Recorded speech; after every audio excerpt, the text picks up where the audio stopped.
제가 지난주에 이 커피를 준비를 못해서 스타벅스라고 하는 일명 별다방 커피를 이제 사다가 지난주 이번주 이렇게 2주간 먹는데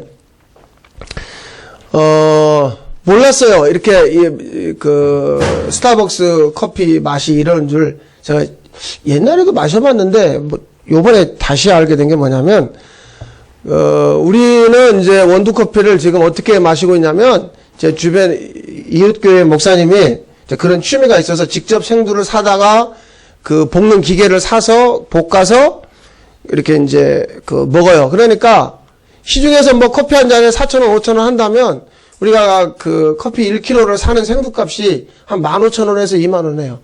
그러면 1kg 사면 한 달 먹거든요. 그러니까 뭐 시중에서 뭐 일주일 먹을 것 같으면 우리 같으면 한 달 먹는 거죠. 그런데 진짜 저런 커피하고는 비교할 수 없을 만큼 좋은 생두를 사다가 볶아서 먹다 보니까 한 달에 2만원 들어요. 한 달에 한 뭐 3만원, 4만원 들어요. 보통 커피값이. 한 달에. 그렇게 여러분하고 제가 한 달을 먹는 거예요. 우리 식구들이. 그러니까 엄청 싼 거죠. 근데 몰랐어요. 그렇게 먹을 때는 몰랐는데 스타벅스 커피 사다가 갈아보니까 이 커피 원두 안에 수분이 전혀 없어요. 얼마나 커피가 가벼운지. 수분이 다 빠져나간 싸구려 커피죠. 그런데 스타벅스가 이제 볶는 기술이 좋아서 저렇게 맛이 참 가벼워요. 가벼운 맛이에요. 그리고 이렇게 가는데도 가볍고 그렇구나. 그냥 가볍더라고요. 제가 얼마 전에 모처럼 마음 먹고 저희 집사람 밥을 한 끼 사주겠다고 소머리국밥집을 데려갔는데 저는 그 집에 여러 번 가서 먹어봤어도 그런 줄 몰랐는데 그날 숟가락으로 소금을 한 숟가락을 넣어도 이게 싱거운 거예요. 맛이. 그래서 나는 더 넣어봐라. 이게 숟가락으로 계속 소금을 넣는 거지. 먹다가 또 넣고 그래도 싱겁다. 이게 간이 안 맞는 거예요. 나 참 씁쓸하더라고. 이게 본래의 맛이라는 게 있거든요. 커피든 소머리국밥이든 뭐든지 뼈를 우려내든 커피 내려서 마시든 본래의 맛이라는 게 있는데 그 맛을 내지 못하는. 그래서 지난 주간에 마음이 좀 불편했어요. 저 커피를 마시다가 왜 이렇게 맛이 가볍냐. 진짜 말이죠. 사고를 갖다 넣어가지고 막 우려냈더라면 본래 어떤 그런 소금을 막 그냥 몇 숟가락을 넣어서 요만한 국 한 그릇에 왜 이렇게 싱거워도 이렇게 싱거울 수가 있나. 참 씁쓸하더라고요. 사람이 자기 본래의 모습은 어느 정도 선은 감출 수 있어요. 그러나 어느 시점에 가면 감출 수가 없어요. 오늘 여기 예수님이 베드로 보고 뭐라고 질문하냐면 한번 질문을 보세요. 15절에 이렇게 질문합니다. 너 나를 사랑하네 나가 아니에요. 이 질문을 정확히 짚어야 돼요. 침을 잘 넣는 사람은 누가 침을 잘 넣는 줄 아세요? 맥을 잘 잡아야 돼요. 막 갖다 찔러대면 안 된단 말이에요. 15절에 뭐라고 그랬어요? 질문이. 네가 이 사람들보다 나를 더 사랑하느냐. 이 사람들보다. 이것만 기억하면 돼요. 이 사람들, 너하고 평생 함께 고기 잡고 같은 동네에 같이 자라고 어렸을 때부터 친구고 후배고 동생이고 선배고 그 사람들이 있지. 네가 애지중지하고 나는 이런 친구가 있어요. 나는 이런 좋은 사람들이 내 옆에 있어요. 라는 그 사람들. 네가 뭐 맛있는 거 생기면 갖다 주고 싶은 사람들. 네가 어려울 때 도와주는 사람들보다 나를 더 사랑하느냐. 여기서 베드로의 본래의 모습을 감출 수 없다 그 말이에요. 베드로만 그런 게 아니라 이 질문 앞에 누구도 자기를 감출 수 없어요. 왜냐? 좀 이렇게 좀 사실대로 얘기를 해봐요. 주님을 사랑하면 여러분 안에 있으세요? 우리 안에 그게 있어요? 그러니까 이건 무슨 얘기냐면 사랑 없는 우리의 내면을 주님이 확 끄집어내는 거죠. 물론 우리는 나름대로 사랑하죠. 나를 사랑하고 사람들을 사랑하고 가족을 사랑하고 우리 나름대로는. 근데 그것을 감정이라고 한번 생각해 보세요. 우리가 늘 충실했던 건 뭐냐면 감정인 거죠. 남녀간에, 젊은 친구들이 남녀간에, 이성간에 사랑하기 때문에 막 잠 못 이루고 뒤척이고, 보고 싶고. 근데 그건 어느 순간에 그렇게 해서 죽자 사자 결혼했던 사람들이 또 어느 순간에 미워도 그렇게 미울 수밖에 없는 거죠. 그러니까 이 질문 앞에 어떻게 되는 거예요? 들통이란 거죠. 그리고 여자들이 얘기하는 거예요. 너 그때 나보고 연애할 때 나 사랑한다는 거 뭐 했냐, 뭐. 그때는 그때고, 지금은 필요 없다, 이거죠. 감정. 우리가 늘 충실했던 건? 감정인 거죠. 그래서 그 감정에 최선을 다합니다. 내가 마음에 들어하는 그 여자를 데려오기 위해서 내가 많은 물질을 투자하죠. 시간을 투자하죠. 나의 에너지를 투자하죠.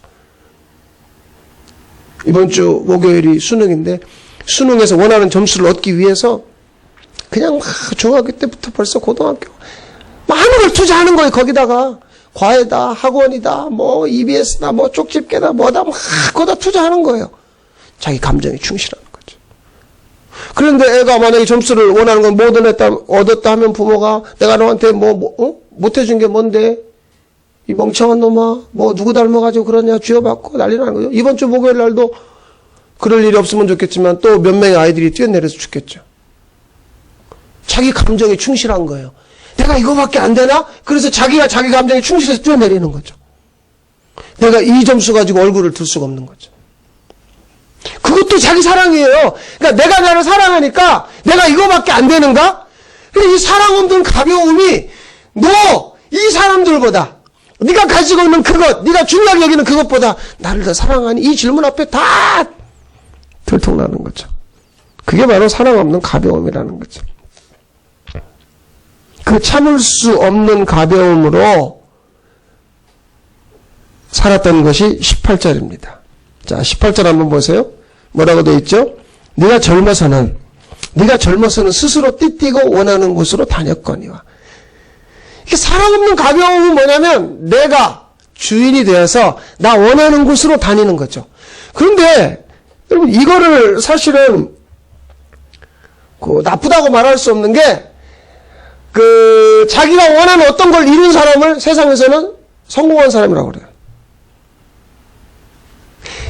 자기가 원하는 어떤 수준에 도달했단 말이에요. 그러니까 모두가 그걸 부러워하는 거예요. 그런데 주님은 뭐라고 했냐면 그거 네가 젊어서 너 그렇게 살았잖니. 네가 주인 되어서 네 마음대로 네 원하는 대로. 그러면 네가 원하는 네가 이룬 그 성공이 나하고 관련이 있다 없다? 그거 없다는 얘기예요.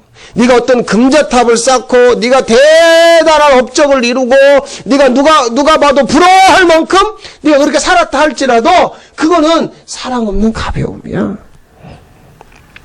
사실은 뭐 그런 거예요. 자기 사랑이든 자식 사랑이든 돈을 사랑하든 뭐 다 출발점은 자기죠, 자기. 그러니까 내버려 두세요. 나 원하는 대로 살 테니까. 왜 상관이야? 우리 그런 얘기 하잖아요. 그 어른들은 하는 얘기 아니에요. 애들도 뭐라고 잔소리하면 뭐라고 그래요? 나 좀 내버려 두라고. 잔소리하지 말라고. 간섭하지 말라고. 사실은 뭐 다 이렇게 사는 거예요. 그러니까 이것을 여러분이 뜯어 고치려고 애쓰지 마세요. 그리고 혹시 가족 중에 내가 아는 사람 중에 가까운 사람 중에 아주 지금도 자기 멋대로 사는 사람이 있다. 부탁드립니다. 내버려 두세요. 그냥. 내버려 둬요. 그걸 막 그냥 그거 밖으로 나돌기 좋아하는 인간을 집에다 묶어두려고 하면은 피창 안에 속 타들어가. 내버려 두세요. 그건 우리가 손댈 수 없는 이야기거든요. 자, 우리는 이렇게 살아요. 젊어서 스스로 띠띠고 나 원하는 곳으로 살아요. 그런데 그런 내게 주님이 찾아와서 물어봅니다. 5절 한번 보실래요? 5절에 뭐라고 그래요? 주님이 얘들아 너희에게 고기가 있느냐? 대답하되 없나이다. 요 얘기는 무슨 얘기냐면 이런 말이에요. 야 고기 있냐? 없지. 왜 없는 줄 알아? 그 다음 15절 이 사람들보다 나를 더 사랑하니? 대답하기가 어려운 거죠. 그러니까 얼버무려서 주님이 아시잖아요. 야, 요 얘기에 공통점이 있어요. 고기 있어요? 없어요? 없어요. 사랑함도 없어요. 이게 무슨 말이냐면 고기 있냐? 없지! 왜? 내가 네 그물 속에 들어간 고기 다 빼버렸거든. 지금 이 시점이 어느 시점이냐면 예수님이 부활하신 다음에 제자들이 무덤에 갔더니 예수님 시체가 없어요. 그리고 막달라 마리아나 여러 사람들이 예수님 부활하신 예수님을 만났어요. 그 이야기를 베드로와 제자들이 듣고도 고기 잡으러 가. 아이 뭐 주님 부활하셨다고? 시체가 없어졌네? 오 서프라이즈! 이야! 근데 갑자기 베드로가 나 고기 잡으러 갈래? 어디로요? 고향으로. 나 원래 내가 아는 동네, 내가 편안한 동네, 익숙한 곳으로 가겠다는 거죠. 고기 없어요. 주님 사랑 없어요. 거기 가서 주님이 물어보는 거예요. 이 질문 때문에 뭐가 드러나요? 나의 없음이 들통나는 거죠. 그러면 이 얘기가 무슨 얘기냐면 요새 복면가왕이라는 거 있죠. 내가 아주 짜증나게 싫어하는 건데 나 한 번도 본 적이 없어요. 근데 왜 싫어하냐면 가수들이 이거 앞에다가 마스크 쓰고 나와가지고 지금 여기 보실 때 공작 부위 나고 뭐 하트 뿅뿅이 나왔는데 마스크가 그래요. 우리가 지금 여태 들통나지 않은 게 뭔 줄 아세요? 나의 없음이 들통나지 않은 거야. 그러니까 늘 어떻게 세상에 살았냐면 있음인 척 하느라고 살아온 거죠.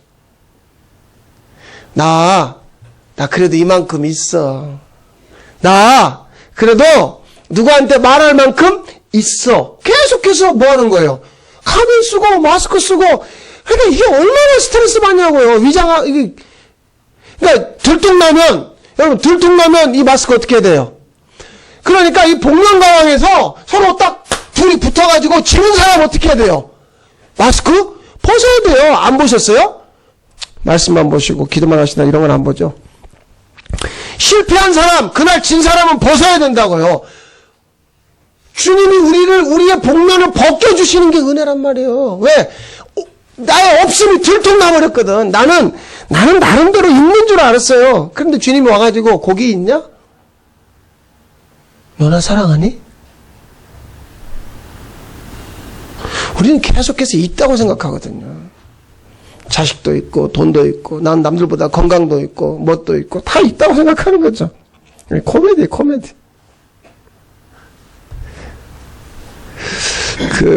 이렇게 생각하는 거죠. 주님이 나의 있음을 유지시켜 주시면 주님이 나를 축복하신 거예요. 그래서 유지시켜 주심으로 말미암아 나도 그분한테 뭔가 드릴 것이 있다고 생각하는 것이 복면이라니까요. 그런데 어느 순간에 위기가 왔어요. 그래서 나의 삶에 유지되는 것이 만약에 한꺼번에 무너져 버렸다. 그러면 그때는요, 주님 살아계시면 이럴 수 없죠. 이제 난리 나는 거죠, 이제. 그러니까, 끝까지 사람은 죽을 때까지 이 복면을 벗는다, 못 벗는다? 스스로 못 벗어요. 누가 와가지고 확 벗기려고 하면 지금은 때가 아닙니다. 그러면서 계속 그거를 고수하는 거죠. 그러다 보니까 안타까운 건 뭐냐면 복면 쓰고 사는 인생은 늘 뭐가 없다고요? 만족이 없어요. 제가 가만히 살아보니까 만족이 없어요. 뭔가를 좀 얻었으면 더 얻고 싶고 가졌으면 더 가지고 싶고. 어떤 분이 그래요. 제가 직접 들었는데 박사학위 하나 마쳤다고 그래요. 여러 사람들 앞에서. 그러면서 하시는 말씀이 이제 또 다른 박사 하나 따봐야지. 거기 있는 대다수의 분들은 박사학위가 없는데 그분들한테 얘기하는 거예요. 없는 분들이 축하드립니다. 이번에 학위 받으셨대요. 그래서 내가 이제 다른 거 한번 시작해 보려고요. 2개 따겠다는 거. 박사학위 하나 가지고도 만족이 없는 거죠. 만족이 없는 인생은 늘 유지하는 그 수준에서 머물러 있질 않고 계속해서 더. 그러니까 뭘 견디지 못하면 내가 없음이 되면 견디질 못해요.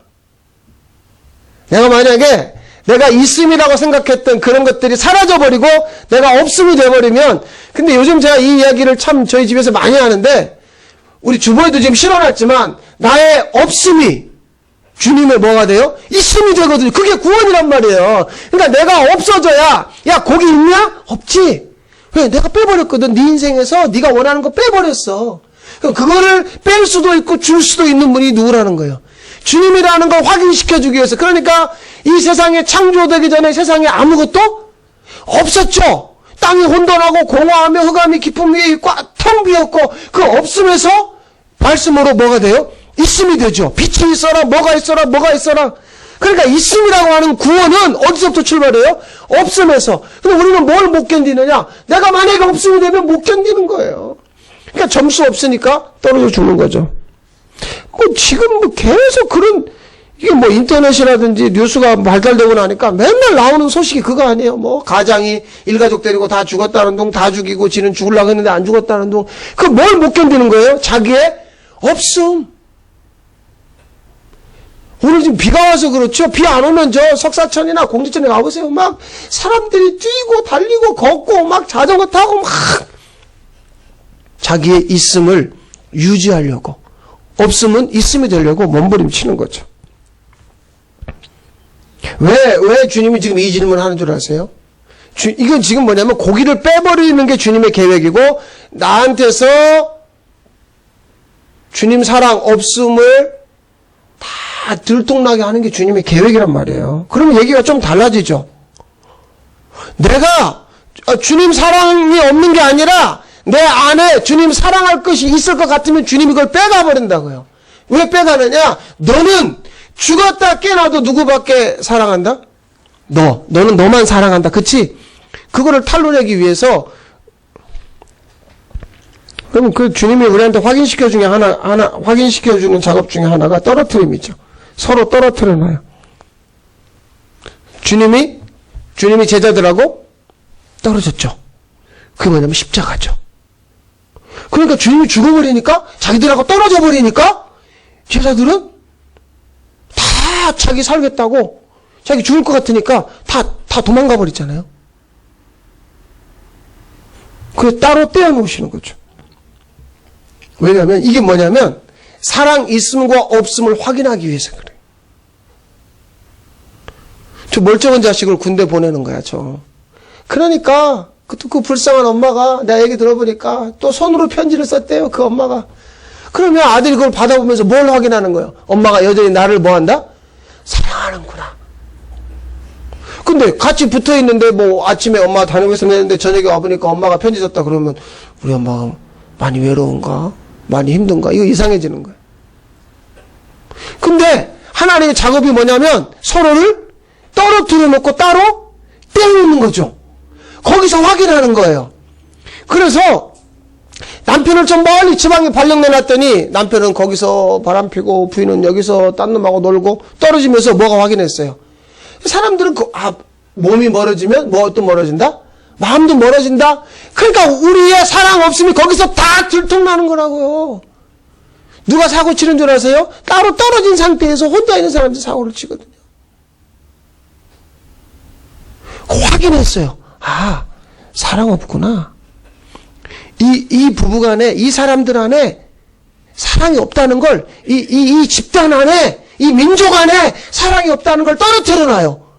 어떻게 된 게, 북한하고 우리하고 다른 민족이에요? 맨날 얘기한 단일 민족, 한민족, 같은 민족 입으로 떠들면서 막상 죽일 놈 살릴 놈 지금 서로 그러고 있죠. 그러니까 서로 떨어뜨려 놓으니까 서로 사랑 없음이 확인됐죠.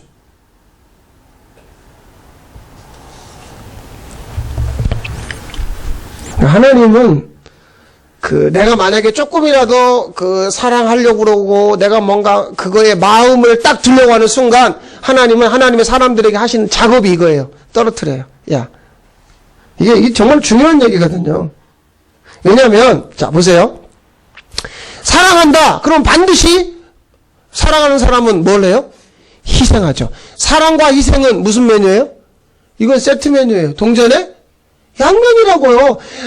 입으로는 사랑합니다 하면서 희생하지 않는다. 그건 가짜야. 말도 안 되는 소리 하고 있어. 자, 부모가 자식을 사랑한다. 그러니까 자식을 위해서 뭐예요? 희생하죠. 여러분이 주님을 사랑한다면 교회를 위해서 희생하죠. 그런데 안 한단 말이에요. 내가 왜 안 하느냐? 뭐 하지 않으니까.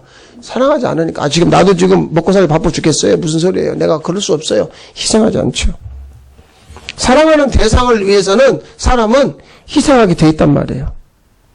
그러면 이 이야기를 어디로 끌고 가냐면 요한복음 3장 16절. 하나님이 세상을 이처럼 뭐하사? 사랑하사 독생자를 주신 건 뭐예요? 희생.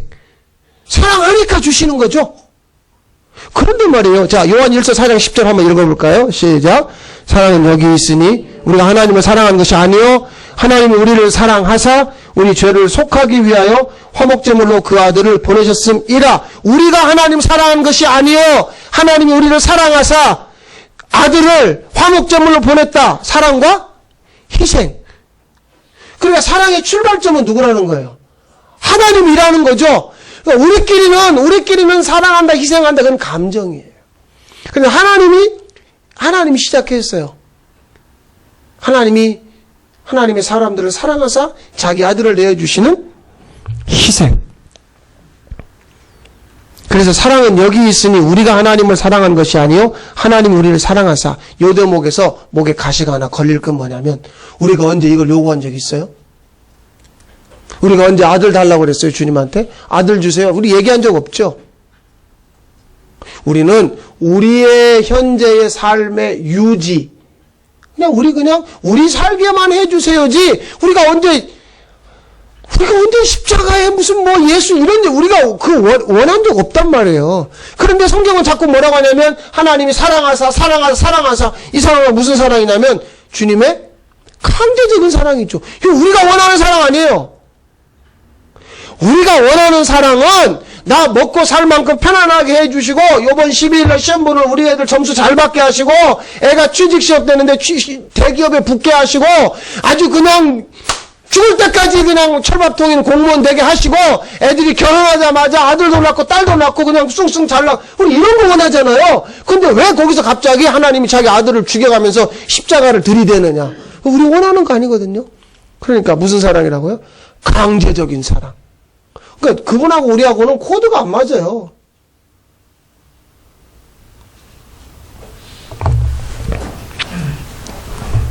그래서 사람들은 이 사랑을 거부해버립니다. 이 강제적인 십자가 사랑을 사람들은 거부해요. 요한복음 1장 4절 5절에 보면 주께서 생명을 가지고 이 어둠인 이 땅에 오셨지만 빛으로 오셨지만 깨닫지 못하더라. 특별히 요한복음 1장 11절 자기 백성이 영접하지 않습니다. 주님을 거부하죠. 아니, 내가 언제 그런 주님 달라고 그랬어요? 이 죄된 반응의 공통적인 현상은 거부예요. 그러니까 우리가 가지고 있는 죄의 기준은 대단히 도덕적이고 윤리적인 것이거든요. 우리가 가지고 있는. 그런데 성경은 모든 사람이 죄를 범하였으며 하나님의 영광에 이르지 못하더니, 그러니까 의아해한단 말이에요. 교회 오면 제일 처음에 듣는 말이 당신은 죄인입니다. 그 죄인을 위해 예수님이 죽었습니다. 이제 그 사랑을 믿으면 구원받습니다. 이렇게 얘기하거든요. 사람들 마음속에 나는 죄 지은 게 없는데, 내가 어려서 그 동생 좀 때리고 뺏어먹고 이웃집 그 감나무 넘어와서 따먹은 거 이런 정도. 학교 다닐 때 컨닝 조금 했지. 엄마한테 그 학급비 1,000원인데 5,000원이라고 내가 거짓말을 조금 받았지. 내가 신호등 몇 개 위반한 거밖에 없는데 이런 정도만 생각하는 거예요. 그런데 내가 죄된 존재인 건 뭘 통해서 아느냐? 예수님의 십자가 사랑을 거부한 데서 아는 거예요. 그런 거 말고요. 내가 원하는 걸 주세요. 이것 자체가 거부하는 거죠. 그러니까 십자가가 정말 따분한 거예요. 피곤한 거고.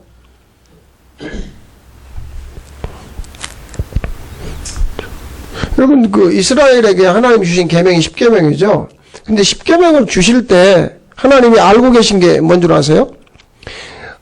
너를 위하여 새긴 우상을 만들지 말아라. 출애굽기 20장에 그렇게 되어 있죠. 너를 위하여. 지난주에 말씀드린 거죠. 자기를 위하여. 나 내 하나님 여호와는 질투하는 하나님입니다. 그러니까 너를 위해 살지 말아라. 이 말은 무슨 말이냐면 이미 하나님이 알았어요. 이 백성은 하나님 자신을 거부한다는 거예요. 그래서 계속 하나님이 이렇게 따로 떼어놓는 어떤 법칙을 적용하시거든요. 우리가 사랑하려고 하면, 우리가 마음 두려고 하면 떨어뜨려 놔요.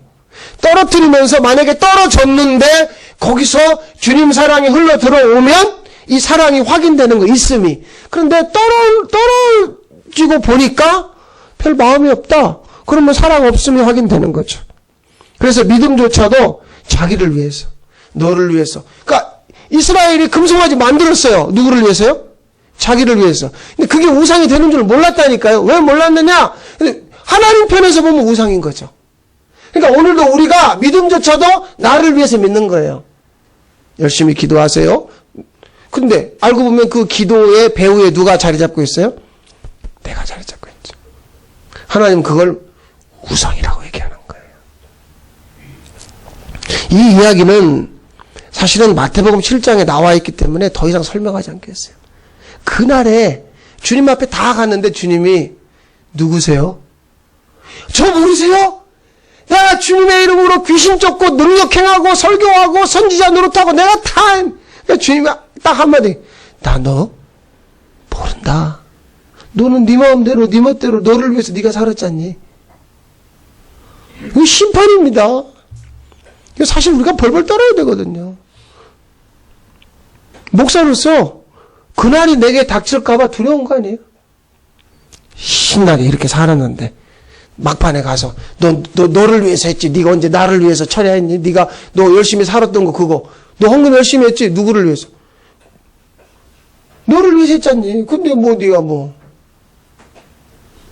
아이 오늘 아침에 저 1층에 올라올 때 1층 깨끗하지 않았어요? 막 그냥 문 열어놓으니까 막 낙엽이 들어오고 1층에 지금 공사하느라고 먼지가. 그래서 제가 저를 위해서 빗자루 가지고 쓸었습니다. 쓸어놓고 내가 오늘따라 1층에 한 3번, 4번 왔다 갔다 보면서 아이고 깨끗하다. 누가 좀 봤으면 좋겠는데 그 시간에 아무도 안 오고 그냥 혼자 빗자루 가지고 말이야. 얼마나 여러분 몰라서 그래. 오기 전에 아주 그냥 난장판이었어요. 누구를 위해서요? 나를 위해서 신나게. 그럼 왜 이렇게 사람들이 이토록 그 자기를 위해서 고군분투하며 사는가? 왜 이걸 고소하는가? 그것은요 사유화 때문에 그렇죠. 사유화하면 누구 것이 생겨요? 내 것이 생겨요.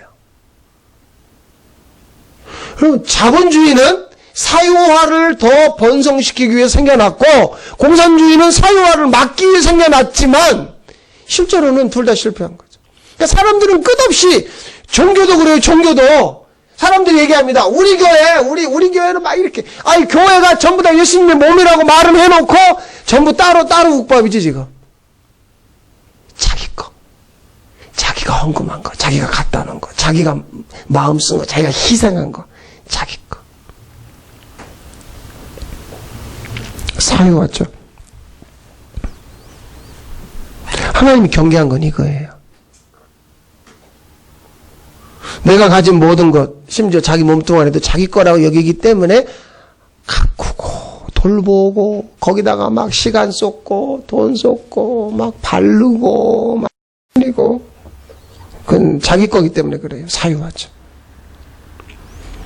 요즘은 다행히 여러분들 가운데 그런 분이 없는데 예전에는 가끔 제 책상에 탈모에 좋은 샴푸들 무슨 스프레이 많이 왔었어요. 이 머리카락 하나도 자기 거라고 생각하는 거예요. 그러니까 막 가을에 추풍낙엽처럼 머리카락이 빠지면 스트레스 받는 거죠. 어느 날 보니까 그냥 이거 뱃살이 이거 바지가 안 맞네. 그럼 막 힘들어하는 거예요. 왜? 자기 거니까. 자기가 볼 때 자기가 별로 안 좋아 보이거든요. 다 자기 거죠. 이게 언약 밖에서 나타나는 공통적인 현상은 사유화입니다. 그리스도 밖에서 나타나는 공통적인 현상은 사유화죠.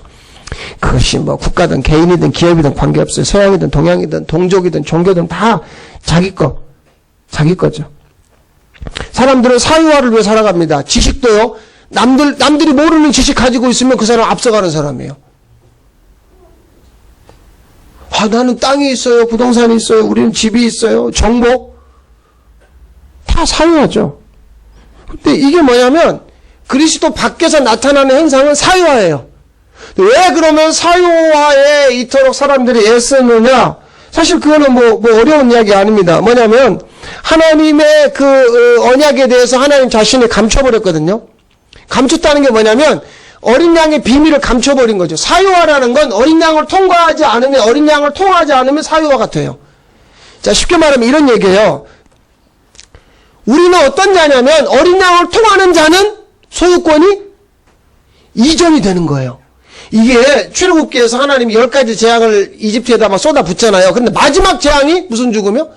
장자 죽음이죠. 근데 장자가 죽을 때 그 이스라엘은 문 밖에다 뭘 발라요? 어린 양의 피를 발라요. 어린 양의 피를 발라요. 그러니까 어린 양의 피가 발라져 있는 집에는 장자 죽음의 재앙이 넘어가죠. 6월 넘어간다는 말이에요. 재앙이 넘어갔어요. 그러니까 이스라엘 백성이 아침에 일어나 보니까 애굽의 바로의 아들부터 감옥에 있는 죄수의 아들까지 큰 아들의 첫 번째 것은 다 죽었어요. 그러니까 자기들끼리 우와 우리는 안 죽었다. 신난다. 안 죽었다. 하나님이 하셨다. 그런데 하나님이 그냥 안 넘어갔죠. 그 다음날 얘기합니다. 출애굽기 13장 2절 읽어보십시다. 시작. 이스라엘 자손 중에서 사람이나 짐승을 막론하고 태에서 처음 난 모든 것은 다 거룩히 구별하여 내게 돌리라. 이는 내 것이라 하시니라. 짐승이든 사람이든 첫 번째 것은 다 내 거야. 너희들이 저 사람들은 죽었는데 너희들 자식은 안 죽었다고 좋아한 그 자식은 내 거야. 가지고 와. 이건 지금 뭘 얘기하는 거냐면 사유화되었던 그 소유권을 이전하는 걸 지금 말하는 거예요. 누구를 통해서요? 어린 양을 통해서. 어린 양의 피를 발라진. 그러니까 이 어린 양이란 말은 지금으로 얘기하면 십자가죠. 십자가를 경유하면 소유권이 넘어가 버리는 거예요.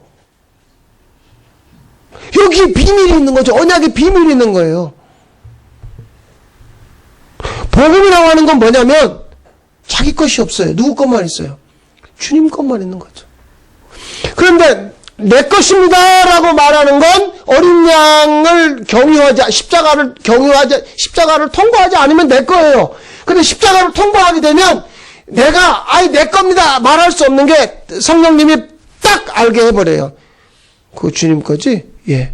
너도 예. 그러니까 사나 죽으나 우리가 주의 것이로다 라가 확증되는 거죠. 누가 와가지고 누구 거예요? 이게 아니라 우리 내면에서 성령님이 우리 자신을 확증시켜 주는 거예요. 넌 누구 거니? 주님 건데요. 이 복음 있죠. 이것을 위해서 주님이 하시는 일이 뭐냐면 우리 안에다가 이 세상 안에다가 언약의 씨를 뿌리죠. 그 언약의 씨가 뭐냐면 오늘 본문에서 뭐라고 그래요? 네가 나를 사랑한다면 내 어린 양을 먹이라. 내 양을 쳐라. 내 양을 먹여라. 하나님이 이 세상에 전부 자기 것 사유와 자기만을 고수하고 유지하려고 하는 사람들에게 하나님이 뿌려놓은 언약의 씨앗이 있어요. 그들을 하나님은 내 어린 양이라고 그래요. 그리고 그 어린 양 먹자 서로 사랑해라. 내가 너희를 사랑한 것처럼 너희끼리 서로 감정에 의한 사랑이 아니라. 자, 이거는 뭘 얘기하냐면 너 젊어서 네 마음대로 살았으니까 이제부터는 네가 원하지 않는 인생을 살아야 된다. 이 원치 않는 것에 대해서 오늘 말씀으로 좀 정리하겠습니다.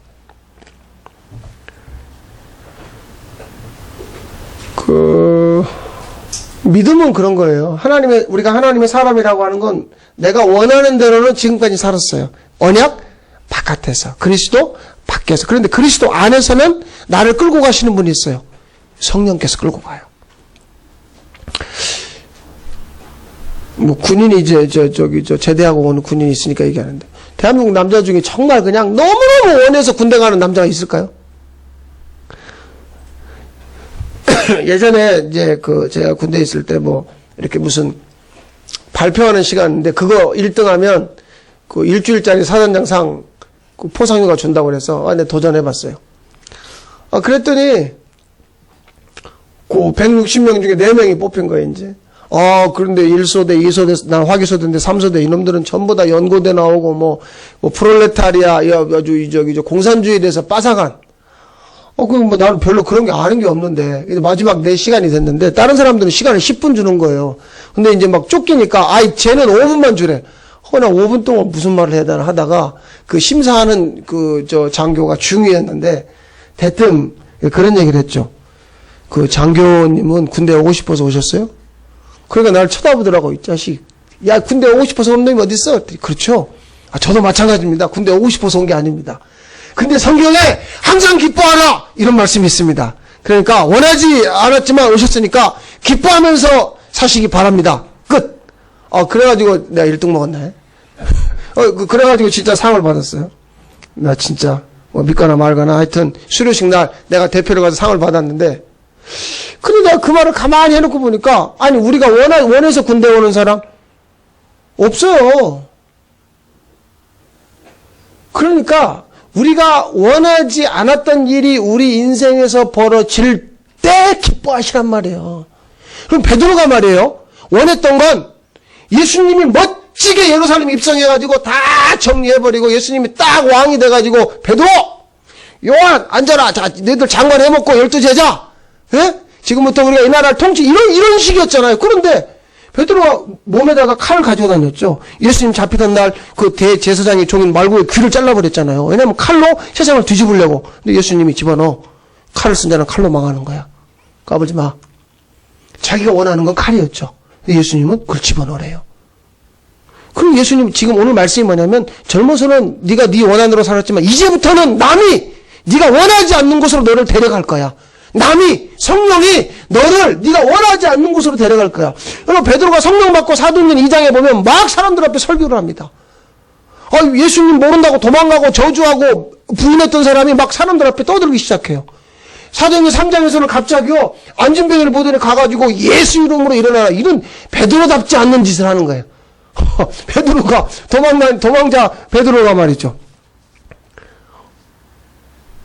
심지어 사도행전 10장에서 보면 베드로가 원하지 않는 만남, 막 자기는 기도하는데 뭐 환상이 보이면서 막 돼지도 먹어라 뭐도 먹어라, 못 먹습니다 이렇게 3번 하다가, 내가 2사람 보냈으니까 따라가라, 성령께서 말씀하셔서 원하지 않는 그 백부장 고넬료하고 만나는 거죠. 사도행전 12장에 보면 베드로가 원하지 않는 감옥에서 하룻밤을 자게 돼요.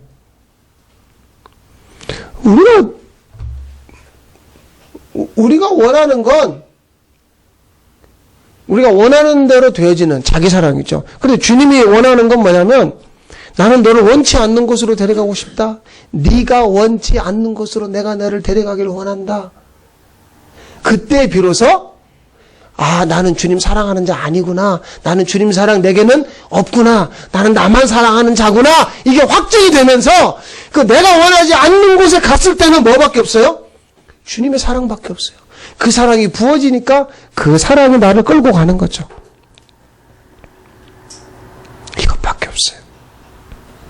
더 이상 가볍질 않죠. 그 사랑에 이끌리는 자가 주님의 양이에요.